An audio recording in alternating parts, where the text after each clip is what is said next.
Welcome to AFI DOCS 2020 presented by AT&T. My name is Malene Khan and I'm a programmer with the festival. Before we begin, I just want to thank all of our supporters, particularly our presenting sponsor, AT&T, our AFI members, as well as you, our audience. Thank you for watching. You should have all just seen the immersive, absolutely stunning documentary, Sing Me a Song. And I am so happy to have its filmmaker here, Thomas Balmès, with me today. Thank you, Thomas, for taking the time with me and for having your film in AFI DOCS. My pleasure. Well, this is very much a standalone film. It's also a follow-up to your 2014 film, Happiness. You've returned to Bhutan, to the village of Laya, and to your subject from that film. You've given us really this remarkable opportunity to see how the introduction of technology has changed this village. What initially took you to Bhutan? Well, like in most of my films, something very personal, which at one stage, not being able to find an answer for my three kids to explain them why I didn't want to have any TV or why I didn't allow them to have any smartphone. And with no explanation working, I wondered what kind of film I could do to solve that problem. And in the whole world, there are not that many countries which didn't have TV when I started thinking about doing that film, and a part of a few countries which were controlling TV. There was virtually no country with no TV, and Bhutan was one of the only countries in the world which had forbidden TV and screens and the internet until 1998. And so most of the country was connected when I decided to do the first film, but there were a few places in Bhutan which had no electricity, and so no internet, no mobile phones, and no TV.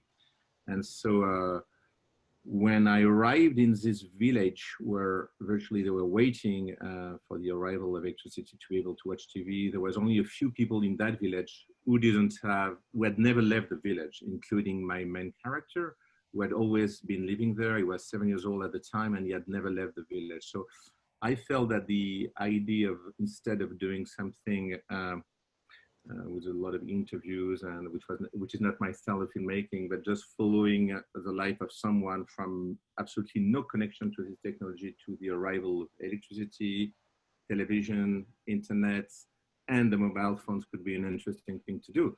But in fact, Happiness is not the film I wanted to do. Sing Me a Song is almost like the film I wanted to do, but unfortunately, while I was doing Happiness, there have been some delays in the arrival of electricity, which delayed that and made me do the film I wanted to do, is Sing Me a Song, in fact. So I always say that Happiness is a kind of prequel of Sing Me a Song, but always the film I wanted to do is Sing Me a Song, where you really follow the impact of this addiction of these young kids, but on all the population and all these screens in general.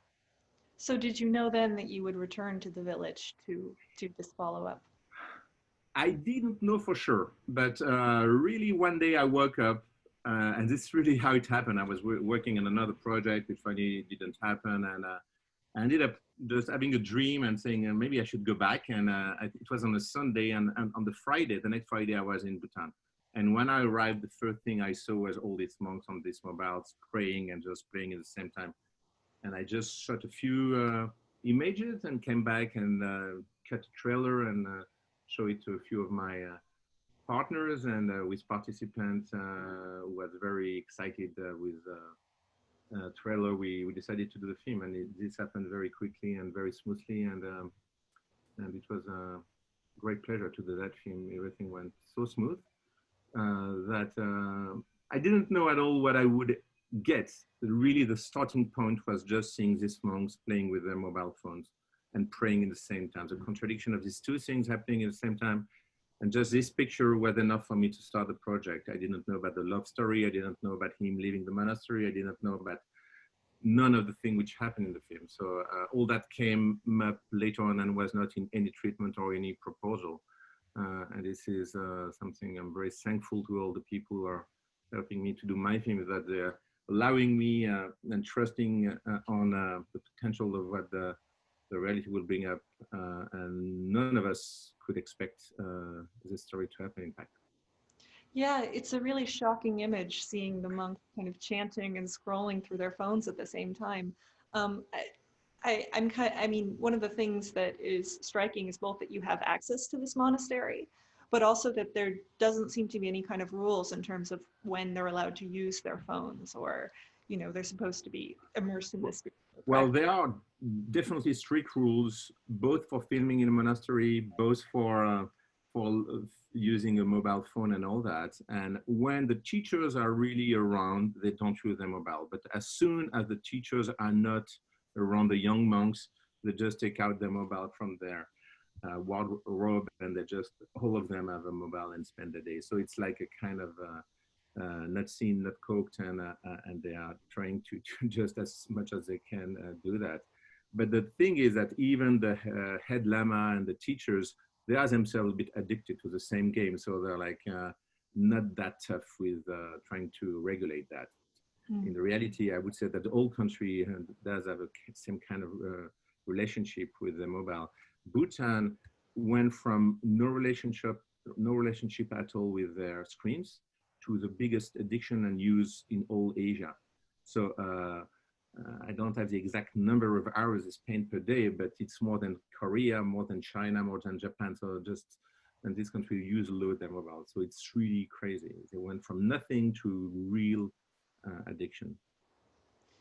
And this particular subject that you've chosen is so kind of sweet and charming, and has, you know, especially being able to see him kind of talk about the looming force of technology and then being completely in that world in this next film. How did you choose him? Was there a kind of casting process? It's, you know, when I did babies a few years ago, it's the same. You know, I didn't even could cast my babies. I casted the pregnant mother. So it's a kind of something you don't really know, but there is something you can't explain. But when I arrived in this village, I could see only one person full-time running, jumping everywhere. Everybody was at home, and there was one little boy who was just running everywhere in the village from one house to another, and you could virtually only see him among the 900 villagers. And there was something very joyful and very sad in the same time. And this combination made me really think of Jean-Pierre Léaud in the 400 Blows, you know, the Truffaut film, something really, he was not acting. There was something really genuine in the way he was behaving in front of the camera. And even not always understanding straight at the moment where I was filming, I was never getting bored. I could spend days watching him, like playing by himself in the monastery for happiness, for example. And I was fascinated by his face and his expression, which was very different for singing me a song where it was older and much more introverted, but still I felt that this, to be able to use some images of him very young and sing me a song and follow the kind of like changes on his face and his attitude was quite interesting. So things really happened like that. And as soon as I saw him, I knew he would be my character. And the fact that he had never left the village made it even more interesting for me. Him and his mother were one of the few in the winter when it was so cold that most of the village was going down, where it was much warmer. And the fact that himself and his mom were always staying there since he was born to look after the yak convinced me of like picking him up as my main character. You mentioned already that you weren't aware that it would turn into a kind of love story. The introduction of his girlfriend is really fascinating, the way what you have chosen to do, because you see her kind of in this virtual world, and then all of a sudden you're just there and you're able to see her perspective, and it's almost like a narrative film. How did you make that choice, and did you have to hide anything from him about her kind of other life? Yeah, I mean, I just, when I realized he had this kind of online relationship, I just went to meet her in the capital of Thimphu and started to speak with her and told her that I was interested in following up the relationship on both sides. And she agreed immediately, and things just became very smooth and very easy to do. But I was not telling him or her anything on both sides. So I was just being there with one or the other and letting them live their relationship without interfering myself. And in terms of like the form, which definitely looks like a feature, it's really something I wanted to do for that project. And I don't want to repeat myself stylistically. And after doing a non-verbal film with babies, with no narration, no dialogues, purely visual. And after doing Happiness, which was very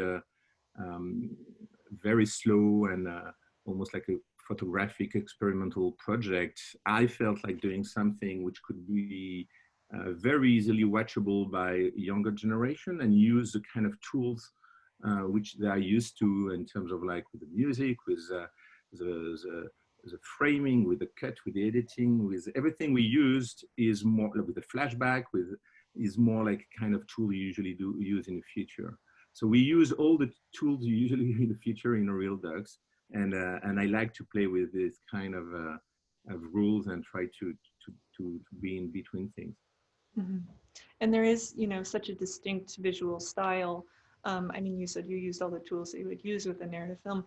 How did you go about achieving this kind of, this particular visual style? Well, we really used